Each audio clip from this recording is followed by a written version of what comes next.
Right, so when do dragonflies fly? So it's not in the daytime, it's what time of the year do they fly is what I'm meaning. So this is a kind of a bit of a tutorial on statistics. What does statistics really do? Well, the basic viewpoint of a statistician is that data consists of signal, the thing we're interested in, and it's distorted by noise. So the things which means that you just can't believe the data points. So if you just measure the weight of one sheep, it's not good enough to be able to say something about the weight of sheep. So the job of the statistician is to separate the noise from the signal and focus on the signal. Here's an example. This is on the right is tropical bluetail data. It's data counts, number per pentade. So there's 365 days in a normal year. And the only thing you can divide 365 by and get a whole number is 5. So there are 73 pentades in a year, and that's a term that was invented by Peter Bertolt, who was a migration ornithologist. And it turns out that these 5-day periods are about sensible periods to look at biological changes. The day is too short, and say a month or a week is a bit long. So these pentades have become part of the unit of time for people who study bird migration. So 73 pentades in a year. You couldn't choose a more awkward number. So I'm starting from July and going through to June, because as Rick says, there are no dragonflies about at the moment. Pentade 1, the first 5 days in July. Pentade 2, next 5 days. Pentade 73, the last 5 days of June. So these are pentades, a unit of time, whereas pentad is a unit of space. So this is the Odonata map data restricted to South Africa, actually South Africa, Lesotho, and Swaziland. And what is plotted there is the count of the number of records in this region of tropical bluetails through the year. So if you look at it, there's obviously signal there. There's a pattern. It goes up, reaches a peak, and it goes down. So so what is the signal? So there's my my blue line, which is a thing called the Underhill smoother. I've used it in lots of papers, so it's an established method out in the literature. It's not a model, so the data is actually telling us what it thinks the shape of the signal is. And it's a line which removes the noise and tries to show the signal. You can actually smooth it a lot or smooth it a little. This is some sort of an intermediate smoothing, so it picks up some of the detail. The Dragonfly Field Guide, the Tarbotan Guide, says often the first species to emerge in spring and the last to disappear in winter, and that's very much what you are seeing. Just a very short time of the year in which numbers are very low. And so there's a bit of a pimple in midsummer, and it might be an artifact, it might be real, so we need to investigate. It's a bit of a hypothesis, but nothing else shows quite a pattern quite like that, so who knows what that is. So these sorts of methods suggest hypotheses. So here's a trickier species, Spesbona, the series streamjack, as it used to be called. So the maximum count in a pentade is 7, sometime in October, and the data is quite sparse. So so how does the smoother cope with this situation? Well, that's the line it produces. And we know that this is a species that that its flight period is early in spring, and the smoother seems to pick that up fairly well. It looks very much like a normal distribution, but that normal distribution shape is purely by chance. So here's the nomad, red-veined data. There are counts going up to 80. So there's lots of data. The increase is in second half of August into September.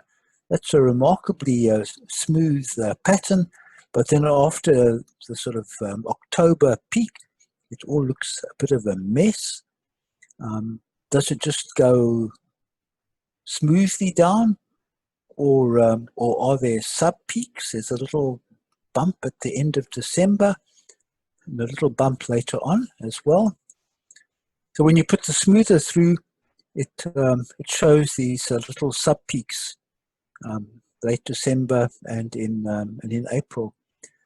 And the question is are they real, or are they just artifacts? And that needs lots of investigation. So it's quite amazing what one gets out of these things.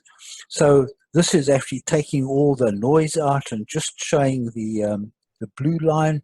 It's been scaled so that it lies between 0 and 1, so that they are easier to follow and compare. A couple of other species, mountain malachite, which I didn't show in detail, and the nomad over on the right. So from our side, these plots, they're called phonology plots. Phonology is the timing of events. They'll be added to the Atlas of the Odonata of South Africa. This is steadily growing on the BDI website. These plots were done for South Africa as a whole, and we'd really like to be able to do them regionally, but this needs lots of data to achieve a clear signal. So with climate change, phonology might be changing, so we'd like to do these plots also for periods of years and see if the peak is changing. Once again, that needs lots of data to be able to do it with some precision. So for citizen scientists, these are the things we'd like you to do when the spring starts again, and there are dragonflies and damselflies around again. Please start looking for dragonflies and damselflies early in spring, so that we pick up the start of the flight period. And then we say, because we need lots of data to create these phonology plots, don't hesitate to submit the same species to Odonata Map repeatedly. We're working on this Pentale, this 5-day scale, so please wait 5 days before resubmitting a data point. So that's my story. I'm finishing just on Hoppers 8, so I'm just getting into injury time. I'm happy to answer a question or two if you'd like me to do this. I'd like to do this for butterflies as well, Steve, and see what patterns come out. As I was trying to ask you a question there, Zoom's got auto text, and it kept on. I wanted to type Pentale, and it kept on saying Pentale. The question I've got is: those Pentale data, is that for the whole country, the whole of South Africa? That's the data for South Africa accumulated as one. So we need to actually do this regionally as well, and that needs lots of data to support that analysis and to actually show the differences between the winter rainfall area, the high felt, the altitudinal bands of KwaZulu-Natal. So that's what we'd love to do, and actually be able to show that. And that's so the algorithm is quite greedy when you start splitting it into 5-day periods. But that's the objective. That's why you got so much scatter then, I would imagine, because you got all these different you know, climatic and so on, altitudinal variations all lumped into one data set. Yeah. So the scatter is largely a function of the sample size. So the larger the sample size, the less the scatter tends to be. The amazing thing, though, is that it kind of works, and it produces results which make sense in terms of what we know about the species. So when you actually think about the looseness of the protocol, people just submitting records when they see the species, or as they manage to photograph the species, it's amazing that the signal is so strong. So that's what really impresses me, is that you can do this at all. So I'm very impressed at the results that are emerging from this analysis of what is actually quite sort of chance data, not planned. There's nothing which says you've got to go and look for butterflies for 20 minutes every week. It's just the data. I'm searching for the right word. Somebody please tell me what the right word is. But it's just sort of data as it opportunistic data is what I'm looking for. And it's amazing that it actually produces such nice patterns when you actually separate the signal from the noise.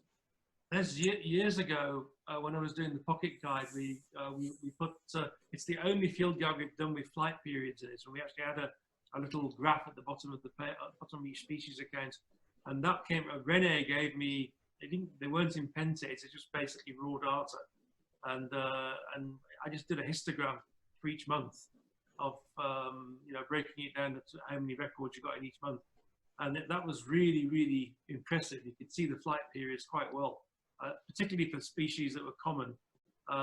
Obviously rare ones not so, because we haven't got enough data. But it'd be good to see, using the Pentale approach, what kind of pattern we get. I'm really interested to see that. Yeah. So what I think is people seem to be finding quite hard with these plots is the idea that the flight period is on or off. And but to actually distinguish between minor flight periods and heavy flight periods seems to be quite a hard concept for people to grasp. So I've actually, when I've talked about this, I've mostly not got very positive feedback on the concept. So I'm hoping to try again and make it more convincing this time. Be interesting to see how they vary in wet and dry years as well. Oh yes, yeah, yeah. So that's it'd be very interesting to superimpose the the weather, the rainfall and conditions, temperature perhaps. Yes, but then you need lots and lots of data. So that you can split it up to a certain extent, but we haven't got. If everybody submitted pictures every 5 days, we'd be able to do amazing things. Yeah. It's good to tell people, in fact. People say, oh, but why do I have to keep submitting the same butterfly time after time? We say, because that's the only way we can tell what the real flight period is. Yeah. Yeah. So that's a message, a really important message that we're trying to get across with this little presentation. Les, can I just ask just about submitting, more than one record per species for the Pentale? What I tend to do is, I try and photograph everything that I see. And my thinking is that it could be used for my local patch, sort of as a measure of abundance, a trend. So if I'm seeing, a number of nomads, I'll try and photograph all of them, whereas I might only see one phantom flutterer, and it's that same thing. And so I tend to submit everything that I'm photographing, even if it's within that 5-day period. Yeah, Rick, that's perfect. If people are happy to do that, that's great. But I think most people will actually like to have a little gap between submissions. So the recommended gap, the recommended sort of minimum gap is 5 days. So you should go and have a look, go out every 5 days and look for something. Look again for the butterflies and the dragonflies, and resubmit. We'd be delighted if more people would do that. It would help us to refine these plots so much more and so much better. When doing butterfly counts, the butterfly conservation people in the UK, there's a concept called a Pollard walk, which Les is probably familiar with, where one has a transect going through an area, and as you walk along that transect, you count every individual you see of each species within, I think, a 3-meter radius of where you are. And then, interested to see, I haven't heard of the concept of Pentale before, to do a repeat Pollard walk of an area. Obviously, you're not going to get thousands of people supplying data like that. But if we were to choose somewhere where it's easy to do one of those on a regular basis and then have a see how they vary with time, that could be a fun thing to do. Yeah. Those sorts of things require real dedication and skill to do. So what we're trying to do is to try and do our best with just the word I've been searching for, opportunistic data. And I think we're doing amazingly well, considering that there is no real protocol. It's just uploading pictures as and when you see it, and it's a protocol that's been criticized a lot, and I'm very pleased to see real results coming out of it, in spite of the fact that it is in a sense such a weak protocol, and such good results coming out. I'm really impressed by what we're achieving with this.